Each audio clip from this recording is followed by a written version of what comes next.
A Girl Walks Home Alone at Night by Anna Lily Amirpour is an indie film full of depth and experiences that not only surrender audiences to its themes and visual style, but it also implements a strategic system that Amirpour approaches when developing her film.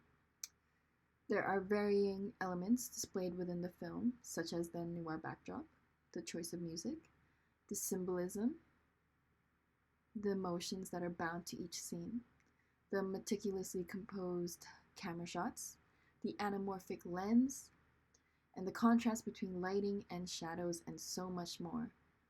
But all of this really evokes the intersection between the film's themes and the real-life contemporary issues that Amirpour is trying to portray within her film.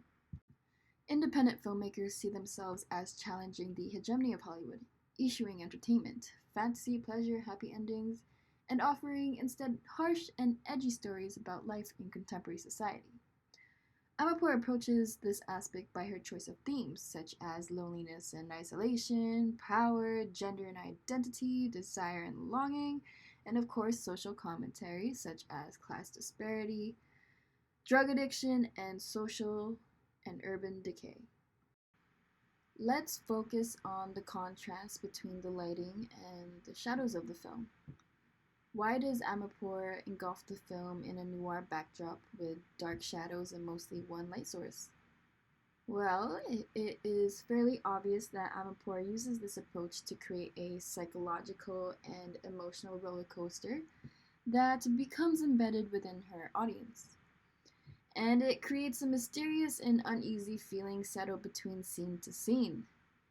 This approach is very common in modern day horror cinema, and it closely resembles the movie Good Night, Mommy, where it also uses limited lighting and an atrocious amount of shadows. Let's compare here. In this scene of the modern cinema film Good Night, Mommy, there is one specific light source, which is the hallway light casting through the door on the right side of the screen. The shadows engulf the woman, and it still leaves the subtle depiction of the objects and surroundings around her. I need is that man up my ass about whatever stories you're telling him. But we aren't lying! Shut up! Do not speak! As we move forward, in this specific scene in Goodnight Mommy, the only light source is the lamp on the side of the bed, and the lighting reflects off of only half of the actors' faces. The language and tone is very aggressive, very malicious, and contributes to a forceful passion. This is replicated in the following clip of A Girl Walks Home Alone at Night. تو پسر خوب هستی؟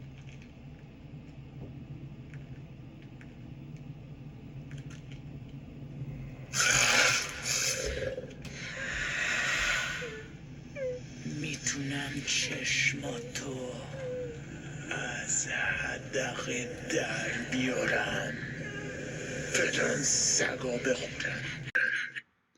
Just like in this previous clip in Goodnight Mommy, this scene is similar in the lighting and the malicious tone of voice. The lighting in this clip shows only one light source, which can either be the full moon or a street light that reflects off of only half of the vampire girl and the child's face. The rest of the field is engulfed with shadows. In both clips of Goodnight Mommy and A Girl Walks Home Alone at Night, the use of lighting helps to contribute to the implied threat of the scene, where it can be interpreted that there are malevolent forces lurking beyond the shadows. The limited lighting and the abundance of darkness and shadows psychologically impacts the audience, targeting an emotional response of fear and discomfort, and it also contributes to the tension of the clip as well. This short clip is only a small glimpse of the use of lighting and shadows in the film. Amirpour uses this approach throughout her entire indie film, using the lighting to her advantage in order to instill different emotions in the duration of each scene. The lighting is not only used to convey emotion, but to also shape the audience's perception of space and depth within the scene. So there is a gracious amount of symbolism in A Girl Walks Home Alone at Night, but I want to focus on the scene with the balloon. What does the balloon symbolize? What does this balloon mean? What is the point of this scene? Why is there just a random balloon here? Well, in indie film industry, it is all up to the viewer's perception of it. It can be the symbolization of transcendence, maybe innocence, childhood, and maybe the idea that if you could only be the balloon floating away. But in reality, you're tethered somewhere else, to something that is known and to something familiar. Just like how the character Arash is tethered to Bad City, but yet he seeks a way of liberation from what is holding him back. So that is why this queer character is dancing with the balloon. It's not letting the balloon go, but instead plays around, dances with it, and leads it on, having no ways of escape. Or in this scene where Arash pulls over as he and the girl make their way out of Bad City. He steps onto the headlights of the car. The camera pans as a first-person point of view of the vampire girl. Could this mean that Arash is, metaphorically speaking, a deer in the headlights to become her victim at some point? Now, let's take a look into Amirpour's audio-visual style. In the following scene, the music crescendos and decrescendos with the character of the vampire girl. As the camera shot walks slowly up to her, you can subtly hear the music crescendo louder and louder as it gets closer and closer. Once the camera is up close and personal with this actress, the music is at its fullest.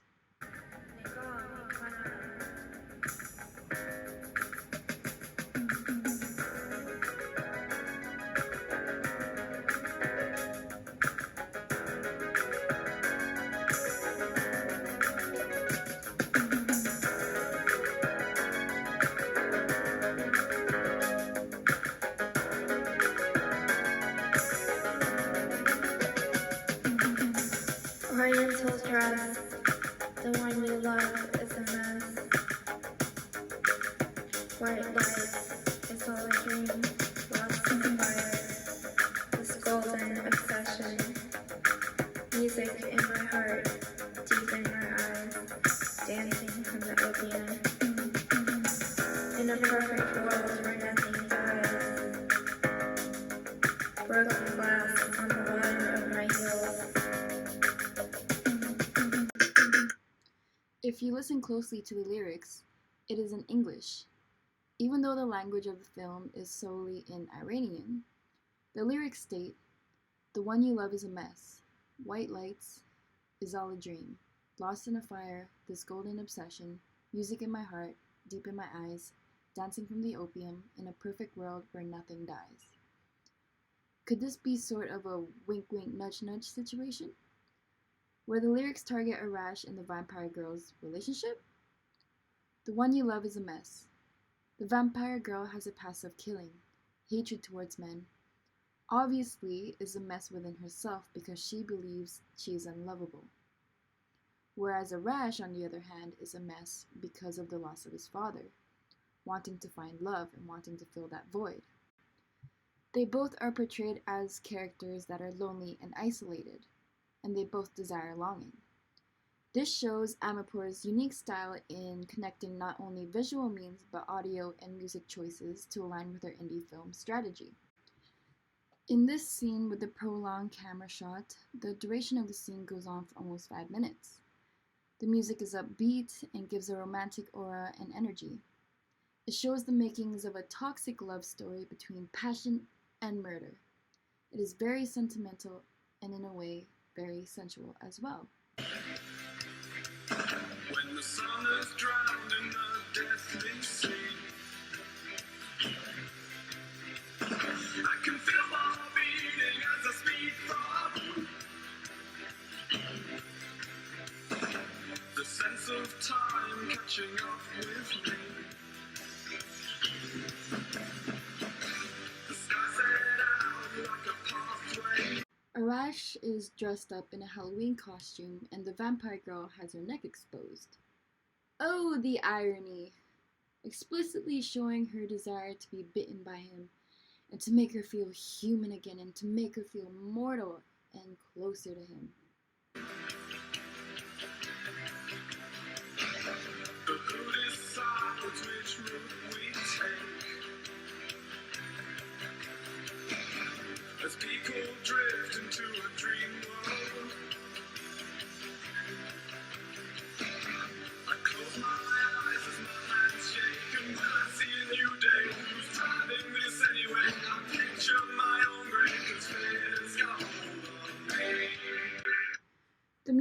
choice in this scene is uplifting, showing the symbolism of hope and liberation from the isolation and loneliness that they are both feeling. They find redemption and salvation within each other. The lyrics state, "Fear's got a hold on me. I can feel my heart beating as I speed from the sense of time catching up with me. People drift into a dream world. I close my eyes as my hands shake." This is a new experience for the vampire girl. She never opens up to other people, especially men, but Arash gives her a dream world where she can live as someone who she is not. "I can feel my heart beating as I speed from the sense of time." As a vampire girl, she is immortal, and time doesn't resonate with her. But Arash, in this scene, gives her that essence of time. This scene is so simple, but yet very powerful, and Amarpour's visual shot and choice of music and audio really capture the power illuminating off of the characters in this scene. The prolonged shots, just like the previous one, doesn't typically show in Hollywood engineered films, but throughout A Girl Walks Home Alone at Night, Amarpour uses these prolonged shots to enhance the passion, the tension, reflection, and the characters of the film. In A Girl Walks Home Alone at Night, visual imagery and music balance well and support each other in regards to the mood and the tone that Amarpour is trying to display in each specific scene.